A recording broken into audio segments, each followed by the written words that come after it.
Três amigos de faculdade que compartilham o fascínio pela beleza da arquitetura e principalmente pelo seu poder transformador, lideram o escritório que propõe uma nova forma de enxergar e ocupar espaços.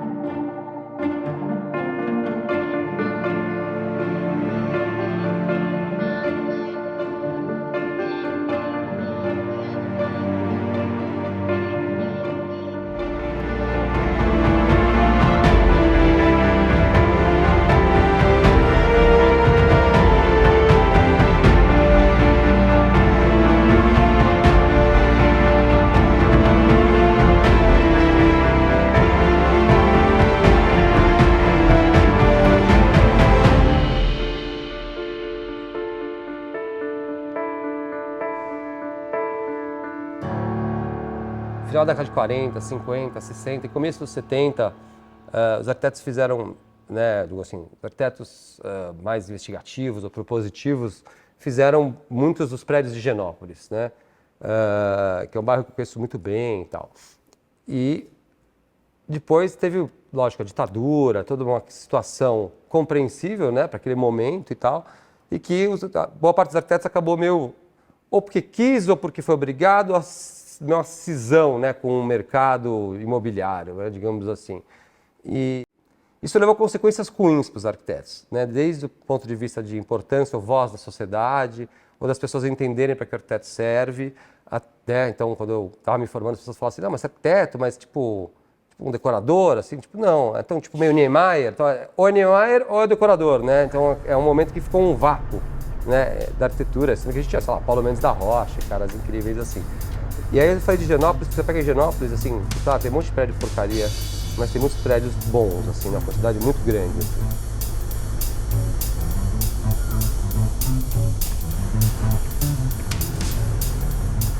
Aqui o Louveira, que é o prédio do... É o famoso, né? Entra aqui? Veja aqui. Famoso do Artigas. Do Artigas. Famoso do Artigas, é. Já tem até documentários gravados só nesse prédio.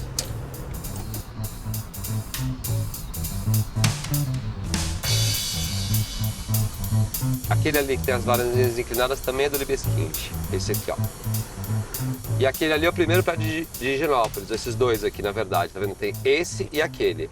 Aquele da esquina, que morava a Tarsila do Amaral e tal, que tem essa coisa Art Deco, é o primeiro prédio de Higienópolis, considera o primeiro prédio de Higienópolis, esse da esquina. Esse e um do Rino Leve lá embaixo, a Tarsila morou aqui, nesse prédio aqui que é arredondado, tá vendo? A ponta? Não morou, você sabe? Não sei, mas eu entrei aqui uma vez, uma mulher juntou dois apartamentos e eu entrei. E uma coisa engraçada assim, que chama Santo André. Esse aqui é Santa Amália. Ali quem fez foi a família Matarazzo, que era o Andrés Matarazzo. A mulher dele era a Amália. Quando ela morreu, fizeram esse aqui. E ambos viraram santos. No prédio, pelo menos.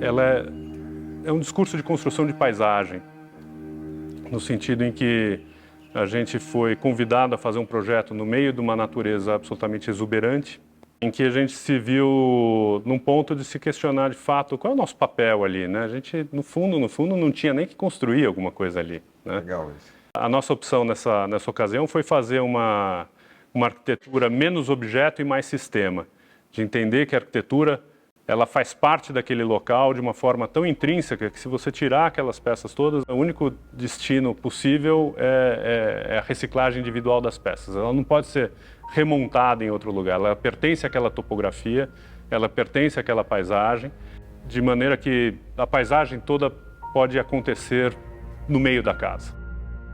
É um projeto quase conceitual, de uma hora para outra, de repente passa uma nuvem no meio da casa e você não enxerga 2 metros para frente. É um projeto muito interessante no sentido de, assim, não tem fachada, né? Qual a fachada frontal? Não tem. Onde é a entrada? Não tem. Ele junta caminhos do terreno. Realmente foi uma experiência muito bacana. A gente, além de projetar essa casa, a gente construiu ela também, né? Então a gente gerenciava a obra toda sendo feita com gerador. O cliente falou pra gente, Fernando, tá tão bonita a obra, eu entendi tudo, agora tá com a estrutura de pé e tal. Não, minha filha queria casar aqui e tal. A gente falou, legal, né? Que bacana, que são felizes. Quando que pode ser? A gente, sei lá, 6 meses. Criou um deadline, né? Era um deadline que a gente não Que não tinha até então, né? Não tinha percebido. Que há 6 meses deve estar pronto. Tal. Vocês fizeram um monstro para vocês. Exato, porque daí um dia chegou o convite do casamento. A gente, porque o que acontece? Quando você fala assim, o cara vai mudar, só passar o Natal lá na casa nova, e não deu, beleza. Arrasta o móvel, uma mesa ali, tá tudo certo. Ou assim, não deu pra casa ficar pronta, não deu. Casamento da filha, tem que estar pronto, não tem essa, tem convite aí, festa e tal. Então, os caras não vão conseguir terminar a tempo, então eu mudei pra lá.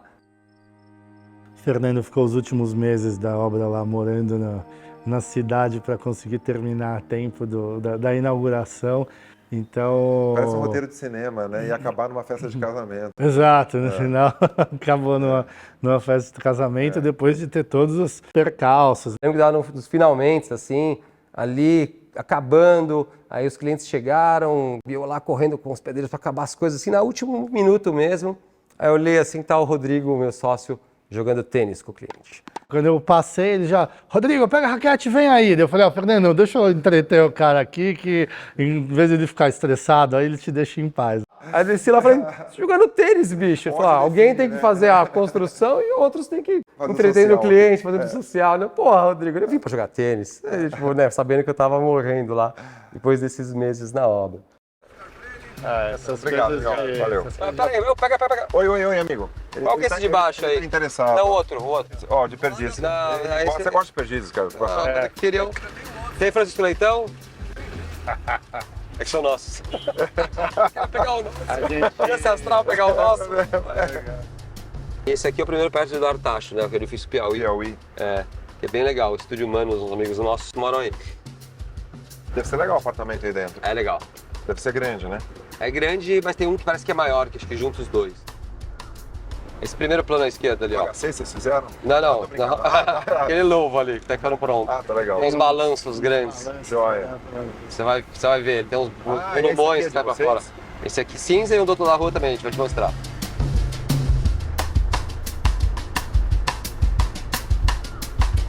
Se olhar lá pra cima, são uns volumões, ó, enormes em balanço, ó. Vê se você consegue ver. Olha lá no alto. Caraca, vai ficar com essa cara aqui, eu te mostro uma imagem. Pô, projetaço, hein? Esse é legal. E aqui o primeiro à direita. Aqui ele vai até a Melo Alves, ele tem uma praça coberta que vai ligar as Como é que chama o projeto? ON. Ó. Que é um residencial? Não, residencial. Você vai passar por baixo aqui, ó. A guarita suspensa vai passar por baixo, todo mundo pode atravessar até a Melo Alves, tá vendo? Público? Ó, é assim, público. ó, esses balanços pra frente. Aqui um prédio inteiro. Tem uma boate com chão de vidro. Aqui, ó. E aqui é um buraco, é uma boate pra direita duplo chão de vidro, assim, no empreendimento. Mas se você passar depois, ver esses volumes todos saltando já, tá fora e tal.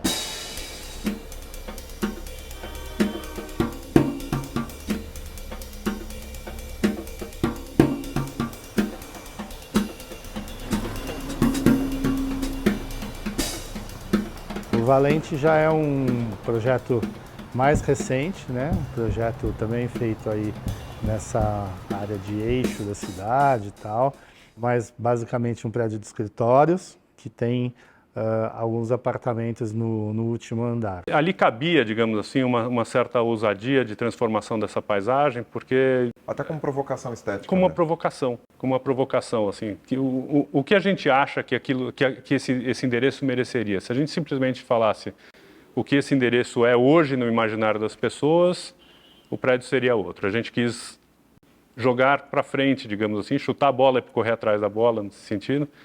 De fazer assim, vamos fazer uma coisa propositalmente ousada para que isso contamine positivamente a leitura que as pessoas têm dessa área, dessa região, e isso passe a ter um novo significado no imaginário das pessoas. Cada uma das varandas estão em balanço, aqueles planos que você está vendo mais horizontais, tem um monte de ancoragens para o cara poder se ancorar e lavar, se pendurar, e também mexer nas árvores que vão ficar em vários níveis aqui. que também são atirantadas, todo um sistema de irrigação, drenagem, iluminação, ancoragem, é toda uma coisa super complexa. E lá em cima vai ter um restaurante e tal, até a grua passando. E tem uma puta vista pra lá, assim, absurda. Dá pra você ver tipo, o final de São Paulo. É que ainda tem uma... pela desce. Porque aqui é descida, aqui ainda tem muita casinha, tá? Então você consegue lá de cima ver uma vista incrível. Ele já está construído e é uma obra muito complexa do ponto de vista de instalações, de acabamentos e de estrutura. Então, é uma obra que a gente tomou muito prejuízo e está fazendo há 5 anos o projeto. E assim, são só de folhas de janela, 150 folhas de janelas, todas as janelas são diferentes e tal.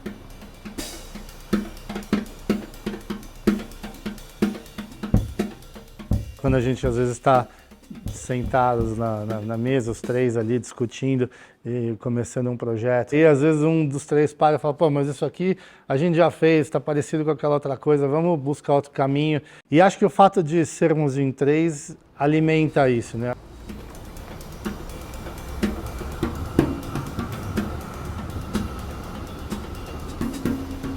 O Pod, primeiro, ele foi o primeiro prédio de maior porte que a gente fez no escritório, assim. Tanto em altura, né? A gente já tinha feito alguns outros prédios, mas esse era o mais alto até então. E numa posição importante da cidade, numa esquina na Rebouças, que é uma avenida, né, super importante da cidade, super movimentada.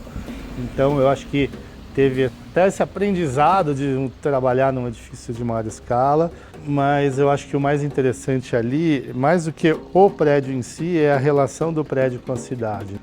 Eu acho que o Pod tem uma coisa interessante que é ser parte do tecido urbano, no sentido de que ele é menos objeto, ele é menos prédio e mais cidade. É assim a forma como a gente gosta de enxergá-lo, pelo menos. Então, desde a maneira como a gente implantou ele naquela esquina da Rebouças com a Cristiano Viana, na forma como a gente cria uma praça nessa esquina que draga as pessoas para uma praça no miolo dessa quadra, uma praça que é descoberta e que é circundada por passarelas, onde você vê as pessoas andando em diferentes níveis, ou seja, essa sequência de espaços vazios que vão desde a cidade mais intensa até uma cidade mais recolhida, mas que não deixa de ser um território de pessoas integrado a essa visão de uma necessária interface entre as pessoas, né? Que as pessoas possam se ver, possam se cruzar, possam se trombar e conversar. Eu acho que essa, para mim, é a essência do Pod. Enfim, um pensamento assim, ele ainda é fora da média, né? As pessoas ainda têm como grande preocupação uma ideia maluca de segurança, onde para suprir essa falta de segurança, no final das contas, é o que mais pesa, cientificamente comprovado, do ponto de vista de consumo, sim. As pessoas, o item de maior preocupação das pessoas hoje, ao consumir um imóvel, é segurança. E paradoxalmente falando, quanto mais você permeia a cidade de espaços utilizáveis e gente circulando, e claro, mais seguro o lugar fica, né? As pessoas não percebem muitas vezes que o excesso do que eles chamam de segurança, na verdade, é o grande criador da insegurança. A paranoia gera coisa, né? É o grande criador de um cenário urbano, de um espaço público sem qualidade, lúgubre, mal cuidado. As pessoas entendem muito frequentemente que o espaço além muros, né, para fora do seu pequeno castelo, da sua pequena cidadela, é um espaço de ninguém, né? Na verdade, quando a cidade é a nossa casa.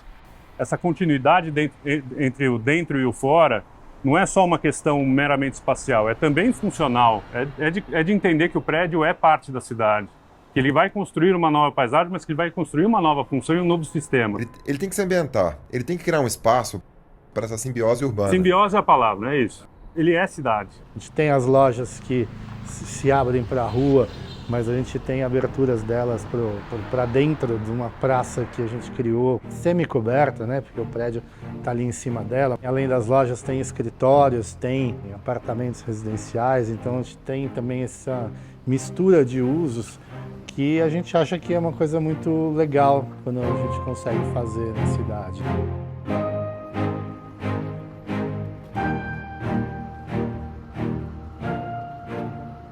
Uma utopia arquitetônica é propor um local onde a sensação de liberdade é amplificada pela integração do espaço e da natureza, despertando um profundo sentimento de pertencimento e identificação.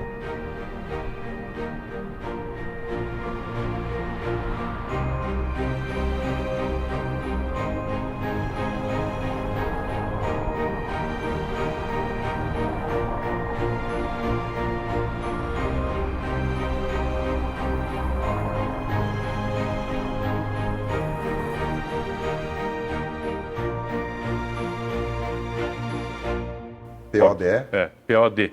POD, pod. Só por curiosidade, quer dizer isso? Pinheiros orgulhosamente diferente. Mas os prédios não é a gente que inventa o nome, tá? Só por caso de vocês. Just in case you wonder.